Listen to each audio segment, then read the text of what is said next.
So we are back again to talk about the rest of the topic, confidence versus comfort.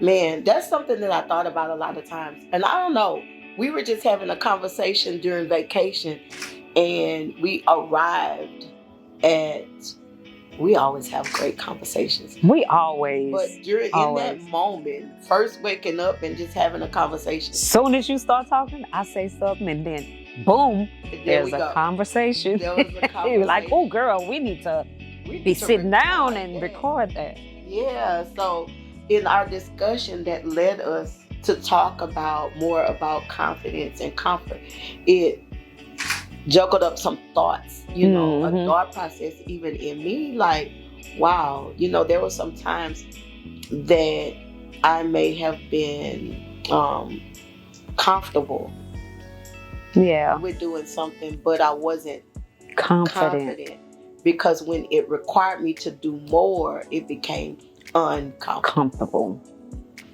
Yeah. Right? And so as you gain more knowledge, it doesn't matter which direction it comes from, you ready.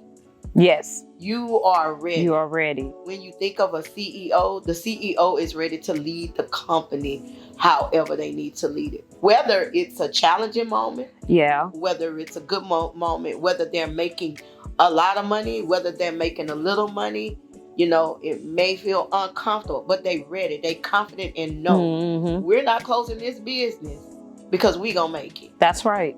We're gonna do it. That's right. And you gotta, everybody is not at that level of confidence. It takes your faith, growing your faith. And with growing your faith, it's not comfortable. No, and knowledge. It's not comfortable. Knowledge, understanding, wisdom.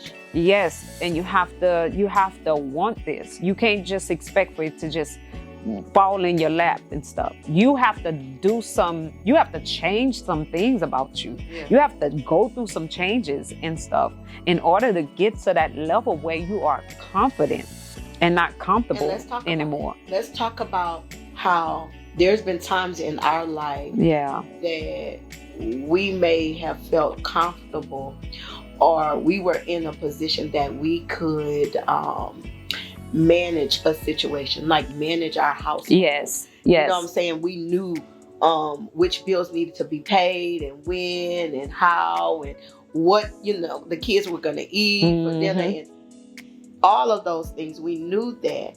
But if something unexpected happened, when something unexpected happened, like I budgeted this amount, but then you get a flat tire, you know, and your tire costs $200. Yes. One of the kids gets sick and you have to take them. Is not covered on Exactly. You know? A lot of times, when you're not confident, you panic. And that's when fear come in and anxiety come in. Me being a single mom, I experienced all of those things, all of those thoughts. I was fearful. I wasn't confident about my situation when it would take a turn. I would panic. But I had to get to this place where if I wanted to see what God was capable of doing in my life and to how he can change my situation, I had to trust him. I had to believe that no matter what I'm facing right now, it's not going to always be like that. That's how you gain the confidence, is whenever you begin to trust God at his word. And even when your flesh is bucking up against what you believe, you still gotta stay in that position of having faith to know that God will get you through it. And that's when you're building not only your faith, but you're building your confidence up as well. Now let's translate that for businesses, because somebody may be watching who is not confident. They're not comfortable in stepping out in faith to open their business or to start. it was hard for me, you know, to say, I'm going to step out and I'm going to do something different. Because I was comfortable with that direct deposit that came. Yes. On the 1st and the 15th. Yes. I knew that it was going to come. As long as you worked. That it was going to come. If I got up and I went to work, it was going to come. But what happens when you have to push beyond capacity and you have no one else to rely on but you and God? That's huge. That's huge. And that happens a lot for me. And another thing, not to interrupt you, but what happens when that person feels you're just not good enough anymore? Come on. It's just not good enough. We have stepped into those situations. Are real life situations. Yeah. You know, you were good enough, but now you're not good enough. Or whenever you are your own person that's holding yourself back from going forward. I've been in that place where, you know, and a prime example is someone can come, like, God will send someone into your life and they will speak over your life the things that God tells them to speak over your life. And they say, I see you having multiple resources. I see you with a multi-millionaire business going forward and stuff. And because you cannot see it right then and there, fear begin to tackle you. It attacks you and to cause you to stay in your comfort zone and not believe in yourself. I've been there so many times. And I've been there where I'm like, okay, I heard what they said. I heard what you were saying, God, but I don't know if I can do it. It goes back to us believing. Have you ever felt like you were on fire and excited about doing something and then someone questioned what you were doing? Oh my goodness. It's like it took something away from you. Yeah, it's like it just pulled something out of you. And it made you feel you ain't ready. You're not ready. You're not ready. Second guessing yourself. Yes. Yeah. That's First not nothing but the enemy. That's a trick of the enemy. That's right. Number one. That's right. It did what it was designed to do. Yeah. Yes. And that's a lot of times we don't understand that. It is the enemy's job to try to come and make us feel that way. And whenever it does what it's supposed to do, we're trying to say, well, maybe it's God. Maybe God's saying that it's not time for me to do it. Maybe I'm not good enough to do it. But all the while, it's the enemy tricking you out of your own blessings that God is telling you. Go forward. I need you to go forward. I need you to step out of your comfort zone. Right. I need you to keep on moving. Have confidence in me. See, if we begin to have confidence in what the Father has told us and blot out all that noise that we constantly hearing in this world, I believe that so many of us would not second guess ourselves. I believe it as well. Another thing that comes to me when we're speaking of confidence here, you said in confidence, you have to be sure and you have to know what you are doing and you have to have faith. We talked about that. But also, like with starting a business or moving into a new aspect of life, a new dimension of whatever it is that you're doing, like with you moving, you know, from Baton Rouge and coming to Texas, you know, or leaving from one position, one job and going to another. Starting a business, you know, there has to be another word that comes to my mind is research. You have to know. That's another thing that builds confidence. Is that you've done your homework. You know what you're about to walk into. There's some things that you're not going to know because you're having faith in God, right? That's the spiritual side. Like, I'm trusting you, God, because you told me to do this. But you also have to move. But you have to also have to move. There's another part of that. You cannot sit back and just say, and too many times, I have witnessed this. I know you have too. People that say, oh, I'm trusting God. I'm trusting God the whole way. But God doesn't want us to be lazy and not do anything. That's like you have to do your part. He has done the work and he has guaranteed you promises on top of promises. But you got to do your part as well. You cannot expect to stay in a cave hidden but you want God to give you everything that you need. You gotta start. You gotta for the get light to out. The cage. You gotta play your part. You know. And the funny thing about it, our part and what we have to do is not really hard because our Father has already did the hardest part for us. Our strength rely on Him.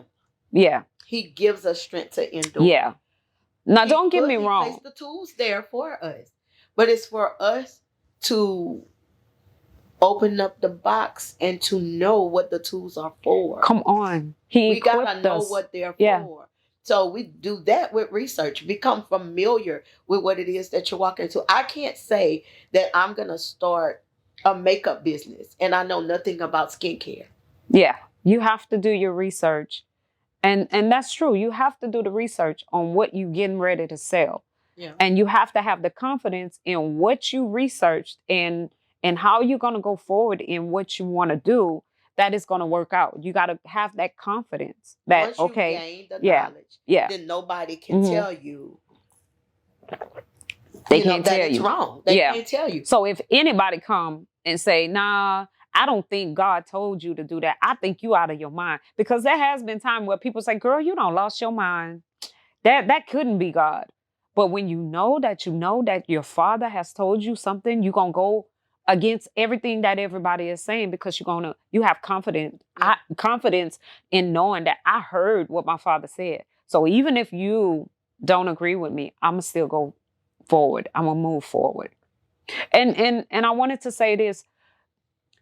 Don't get me wrong. It is the most scariest things that you have to do whenever you're stepping out of your comfort zone, whether you're starting a business, whether you're stepping into a marriage, whether you're stepping into a new home, buying a new car. I know that it gets scary for me sometimes. And I'll tell you why.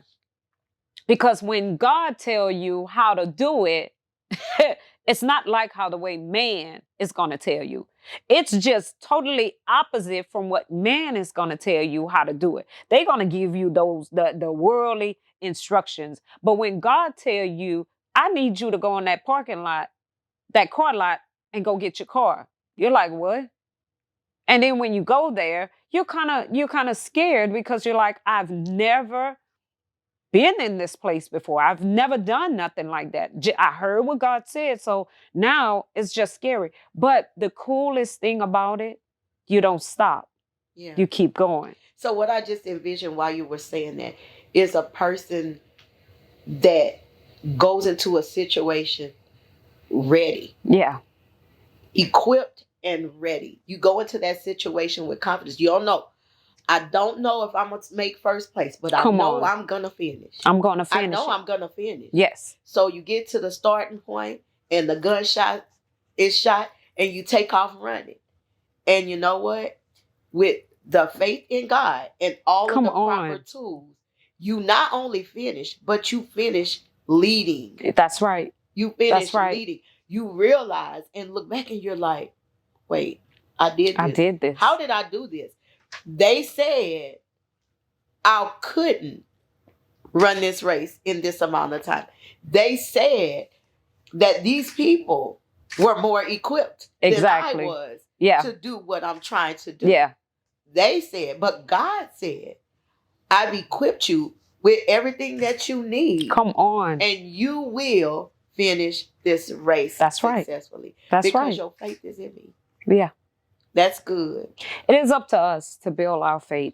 It's God's job. God blessed us with each one of us to have this faith the size of a mustard seed. That's not for us to keep our faith there. It's seen a mustard seed before? It's very little. It's so little. If that's not where God intended for us to just keep our faith. But He said if you have at least that.